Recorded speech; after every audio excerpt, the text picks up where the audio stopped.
Good morning. Welcome to Business Breakfast Show. So last night American markets నష్టాలతో ముగిశాయి. దీంతో global cues soft గా ఉన్నాయి Wednesday morning. European cues still weak గా ఉన్నాయి. ఇంకా నిన్న కూడా యూరోపియన్ బ్యాంక్స్ కి సంబంధించిన కొన్ని నెగటివ్ వార్తలు మనం గమనించాము. సో ఈ నేపథ్యంలో గోల్డ్ ప్రైసెస్ నిన్న ఆల్ టైమ్ హైని మరొక న్యూ హైని టచ్ చేశాయి. $1,256 దగ్గర గోల్డ్ ప్రస్తుతం ట్రేడ్ అవుతోంది. సో మన మార్కెట్స్ లో 19,260 రూపీస్ 10 గ్రాముల బంగారం. సో గోల్డ్ లో ఇన్వెస్ట్ చేయండి అంటే మనం ఎప్పటికప్పుడు రికమెండ్ చేస్తూ వస్తున్నాం ఇన్వెస్టర్స్ కు. Those who have invested gold లో ఇప్పటికే ఇన్వెస్ట్ చేసిన వారికి చక్కటి లాభాలు కనిపిస్తున్నాయి. సో నిన్న మన మార్కెట్స్ సక్సెస్ఫుల్ గా నిఫ్టీ 5600 పైన క్లోజ్ కాగలిగింది. సో సెన్సెక్స్ కూడా ప్రస్తుతం 19,000 దిశగా వెళ్తోంది. 18,645 పాయింట్ల దగ్గర నిన్న క్లోజ్ కావడం జరిగింది. సో మరొక 2,500 పాయింట్ల గ్యాప్ మాత్రమే ఉంది. ఒకప్పుడు సెన్సెక్స్ టచ్ చేసిన 21,000 ప్లస్ మార్క్ ను రీచ్ కావడానికి. సో ఇప్పుడిప్పుడే మొన్నటిదాకా వెనుకబడిన లాగర్డ్స్ లైక్ రిలయన్స్ ఇండస్ట్రీస్ కావచ్చు, లేదా ఎన్టీపీసీ లాంటి స్టాక్స్ కావచ్చు, అలాగే సిమెంట్ ప్యాక్ నిన్న సడన్ గా స్టార్ సెక్టర్ గా సిమెంట్ ప్యాక్ నిలిచింది. సో ఇవన్నీ లాగర్డ్స్ అన్ని కూడా ఇప్పుడు మార్కెట్ ర్యాలీలో పార్టిసిపేట్ చేస్తున్నాయి ఇప్పుడిప్పుడే. సో ఇదొక పాజిటివ్ డెవలప్మెంట్ గా మనం తీసుకోవచ్చు. ప్రత్యేకించి సిమెంట్ ప్యాక్ సంబంధించి సౌత్ ఇండియన్ మార్కెట్ లో బ్యాగ్ కు 40 రూపాయల వరకు కూడా ధర పెరిగింది. చెన్నై మార్కెట్ లో ఉన్న వార్తలు రావడం చూసాం. అలాగే నార్త్ ఇండియాలో కూడా సిమెంట్ ధరలు పెంచనున్నారు మరోసారి అన్న వార్తలు వస్తున్నాయి. అలాగే ప్రభుత్వం ఇన్ఫ్రాస్ట్రక్చర్ మీద మరింత ఎక్కువగా వ్యయం చేయనుంది అన్న వార్తలు. ఇవన్నీ సిమెంట్ ప్యాక్ లో యాక్టివిటీకి చాలా రోజుల నుంచి సిమెంట్ సెక్టర్ అండర్ పెర్ఫార్మ్ చేస్తూ వస్తుంది. సో నిన్న సడన్ గా ఒక్కసారిగా రియలైజ్ అయినట్లుగా ఈ విషయాలన్నీ ఇవన్నీ ఎప్పటి నుంచో ఉన్న ఫ్యాక్టర్సే, కానీ మార్కెట్ లో సెక్టర్ రొటేషన్ లో వచ్చినప్పుడు ఒక స్టోరీ బిల్డప్ చేయడానికి ఇటువంటివన్నీ చెప్తూ ఉంటారు వరుసగా పాయింట్స్.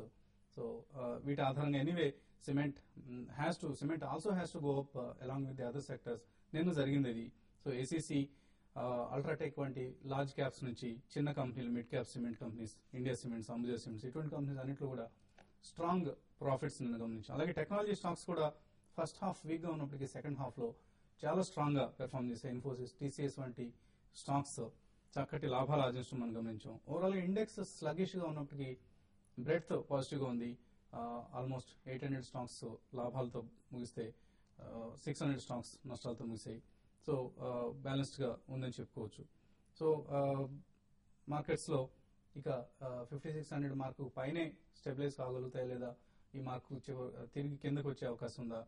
ఇటువంటి అంశాలపై మనతో మాట్లాడేందుకు ప్రస్తుతం ఎల్ఎస్ కుటుంబరావు గారు అలాగే శేష్ గారు సిద్ధంగా ఉన్నారు.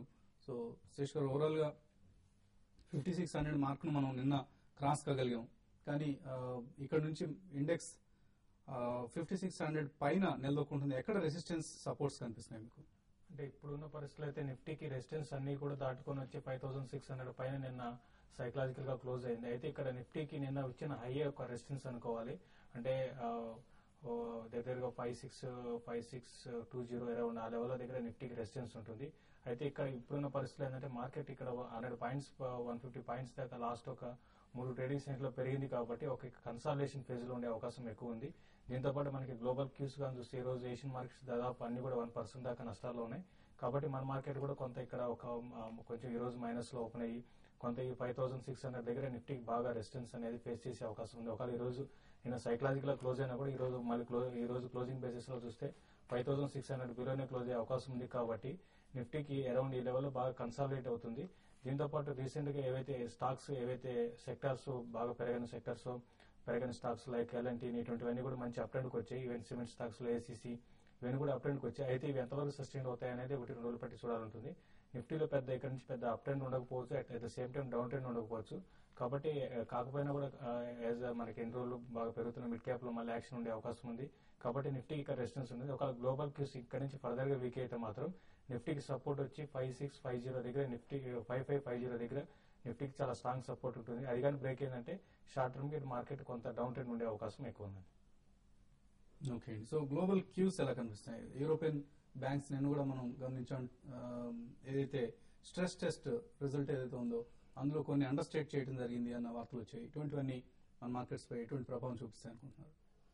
ముందు నుంచి అనుకుంటున్న విషయమేనండి. ఎందుకంటే యూరోపియన్ బ్యాంక్స్ స్ట్రెస్ ఏదైతే ఉన్నాయో అవి జస్ట్ ఊరికే కాన్ఫిడెన్స్ బిల్డింగ్ మెజర్సే కానీ అందులో they are not real test అని చెప్పేసి. ఎందుకంటే ఒక మేజర్ బ్యాంక్ వీక్గా ఉంది అని అంటే ఆ కంట్రీ రేటింగే తగ్గడానికి స్కోప్ ఉంది కాబట్టి డెఫినెట్లీ నేను అనుకోవటం అంత రిలయబుల్ కాదు ఆ టెస్ట్ ఫిగర్స్ కూడా అని చెప్పేసి అని అనుకుంటున్నా. అందుకని ఏమాత్రం యూరోపియన్ సెంట్రల్ బ్యాంక్ ఇన్స్ట్రక్షన్స్ని బట్టి ఇటు డెఫినెట్లీ ఎంత క్రెడిట్ అక్కడ రిలీజ్ అయ్యి ఓవరాల్గా క్రెడిట్ ఆఫ్ టేక్ అక్కడే ఇంప్రూవ్ అవుతుందా లేదా అనేది చూసి దాన్ని బట్టి మిగతా గ్లోబల్ ఎకానమీస్ కూడా రియాక్ట్ అవుతాయి అని చెప్పేసి అని అనుకుంటున్నా. అయితే యుఎస్ మార్కెట్స్కి వస్తే మోస్ట్ కీన్లీ అవైటెడ్ ఏంటంటే ఒబామా గారు అనౌన్స్ చేస్తున్న $200 బిలియన్ ఫ్రెష్ ప్యాకేజ్ ఏదైతే ఉందో దానిపైన ఆశలు పెట్టుకున్నారనమాట. ఎందుకంటే ప్రైవేట్ సెక్టార్ కంపెనీస్ అన్ని కూడా they are sitting on huge money in US అనమాట. దాదాపు టాప్ 25 కంపెనీసే $360 బిలియన్ క్యాష్ పైన ఉన్నాయి. కాబట్టి జాబ్ జనరేషన్ అంటూ ప్రైవేట్ కంపెనీసే చేయాలి, గవర్నమెంట్ క్రియేట్ చేయడం కష్టం. కాబట్టి ఈసారి జాబ్ గ్రోత్ అంతా కూడా ప్రైవేట్ సెక్టార్ పైన స్ట్రెస్ పెట్టి వాళ్ళకి ఇన్సెంటివ్స్ ఇచ్చి 2011 జూన్ వరకు కనుక ఇన్వెస్ట్మెంట్స్ చేస్తే దానికి ఎగ్జామ్షన్స్ ఇస్తామని ఈ ప్యాకేజ్లో అంటున్నారు. కాబట్టి ఈ ఫెటాల్ ఆ ప్యాకేజ్ క్లియర్ అయ్యి దాన్ని పాజిటివ్గా రిసీవ్ చేసుకుంటే ప్రైవేట్ సెక్టార్ కంపెనీస్ అక్కడ లార్జ్ కంపెనీస్ అక్కడ తిరిగి అప్ ట్రెండ్ ట్రిజర్ అయ్యే స్కోప్ ఉంది. అదర్వైజ్ అక్కడ కూడా మార్కెట్స్ రేంజ్ బౌండ్ కనిపిస్తున్నాయి. ఆఫ్టర్ ఆగస్ట్ ఫాల్ సెప్టెంబర్లో ఇనీషియల్ షార్ప్ స్పర్ట్ వచ్చినా కూడా ఈ స్ట్రైట్ రేంజ్లోనే అక్కడ డౌ అండ్ ఎస్ఎన్పి కూడా మూవ్ అయ్యే స్కోప్ కనిపిస్తుంది. మన దగ్గరకు వస్తే మాత్రం నేను 5600 పైన పాజిటివ్గా క్లోజ్ అయినా కూడా స్పాట్ నిఫ్టీ కంటిన్యూస్గా ఇటు నిఫ్టీ ఫీచర్స్ మాత్రం 10 to 15 పాయింట్స్ డిస్కౌంట్లో ట్రేడ్ అవటం చూసాం అనమాట. అంటే అగ్రెసివ్గా షార్ట్స్ ఇంకా మెయింటైన్ చేస్తున్నారు కానీ కవరింగ్ రావట్లేదు. And more over 5580 levels and above పైన ఫాలో బయింగ్ కూడా కనపడలేదు మార్కెట్లో.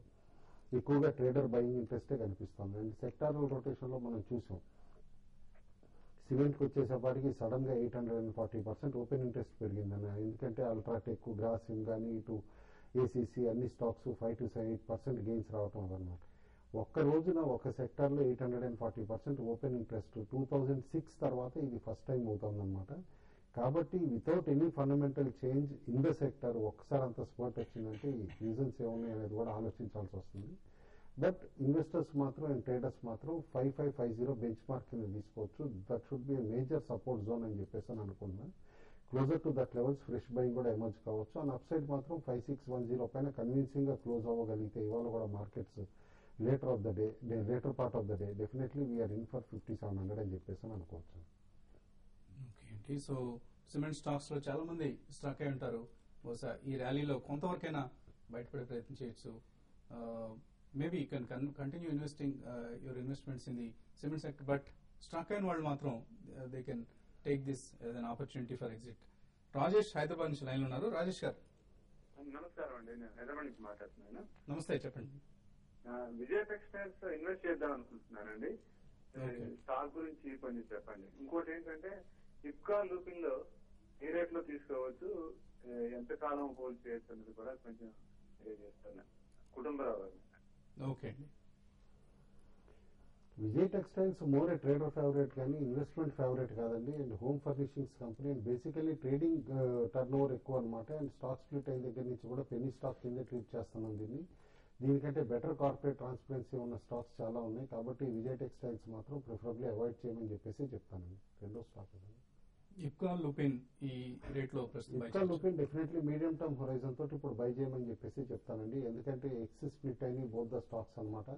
And are available at reasonable valuation. Growth prospects బట్టి చూస్తే డెఫినెట్లీ యూ కెన్ బై అండి. ఓకే అండి. సో అలాగే ఆయన విజయ్ టెక్స్టైల్స్ గురించి అడిగారు. విజయేశ్వరి టెక్స్టైల్స్ అనేది లేదు, విజయ్ టెక్స్టైల్స్ కూడా ఇది లిస్టెడ్ ఎంటిటీ ఉంది. Vijayeshwari textiles separate company, that is ఆయన డౌట్ బహుశా విజయేశ్వరి అయ్యొచ్చు. విజయేశ్వరి అది డెఫినెట్లీ బై చేయొచ్చండి అట్ కరెంట్ లెవెల్స్ కూడా. ఎందుకంటే they have shown very good Q1 turn around performance. Q2 కూడా చాలా ఎక్సలెంట్ గా ఉంది. అండ్ రీసెంట్లీ దుబాయ్ షోలో బేసిస్ వాళ్ళది ఏదైతే కనుక one of the product global change ఉందో దానికి ఫస్ట్ ప్రైజ్ కూడా వచ్చిందనమాట. Definitely stock is to be watched అండి. ఓకే అండి. సో విజయేశ్వరి అయితే మీరు డెఫినెట్ గా ఇన్వెస్ట్ చేయొచ్చండి. విజయ్ టెక్స్టైల్స్ అయితే అవాయిడ్ చేయండి. పవన్ కుమార్ హైదరాబాద్ నుంచి లైన్ ఉన్నారు. పవన్ గారు. నమస్తే అండి, వసంత్ గారు. నమస్తే అండి. కుటుంబరావు గారు నమస్తే అండి. నమస్కారం సార్, కేసీ ఇంటర్నేషనల్ 520 హోల్డింగ్స్ ఉన్నాయండి. తర్వాత జ్యోతి స్ట్రక్చర్, మనుగ్రాఫ్ ఇండియా గురించి కొంచెం చెప్పగలుగుతారండి? కుటుంబరావు గారు సజెషన్. సో కేఈసీలో నిన్న వార్త కూడా రావడం జరిగింది, వాళ్ళు ఎక్విజిషన్ అదే. కంప్లీట్ చేశారు. కేఈసీ డెఫినెట్లీ నేను అనుకోవడం పెరగడానికి గేట్ అప్ ఉందండి స్టాక్. ఎందుకంటే basically other than fundamentals intact ఉండటమే కాకుండా ఆర్పి గోయింకా గ్రూప్ లో అన్నదమ్ములకి ఇద్దరికి కూడా డిస్ట్రిబ్యూషన్ ఆఫ్ అసెట్స్ జరిగిందనమాట మేజర్ ఫ్యాక్టరీ యాక్ట్ దగ్గర నుంచి. కాబట్టి ఇద్దరికి మధ్య competition just like Mukesh and Anil లాగా ఎమర్జ్ అవుతుందని కూడా క్లియర్లీ తెలుస్తోంది. ఎందుకంటే సిఎట్ లో మూవ్మెంట్ కానీ మెక్లియర్ రసెల్ లో మూవ్మెంట్ కానీ గ్రూప్ కంపెనీస్ లోనమాట చూస్తూ ఉంటాయి. కాబట్టి కేఈసీ కూడా is next on the target అనమాట along with CESC. Both the stocks you can definitely buy and at current levels అనమాట. And Manugraph printing industry generally బాగుంది కాబట్టి క్యాపిటల్ గుడ్ సెగ్మెంట్ లో, and more over Repro and other stocks చూస్తూ ఉంటాయి. ఇటు machinery supply చేసే company Manugraph కాబట్టి ఇది కూడా ఈ గుడ్ పేస్ పెరుగుతుందని చెప్పేసి అనుకుంటున్నాను. Current levels any decline should be use to buy only అండి. ఓకే అండి. So KEC international executes definitive agreement to acquire SCI towers నిన్న వచ్చిన వార్త ఇది. సో ఇవన్నీ కూడా స్టాక్ లో మూవ్మెంట్ కారణమవుతున్నాయి. మీ రేట్ డెఫినెట్ గా 520 నేట వచ్చే అవకాశం కనిపిస్తుంది. ఇప్పుడు ఒక చిన్న బ్రేక్ తీసుకున్నాం.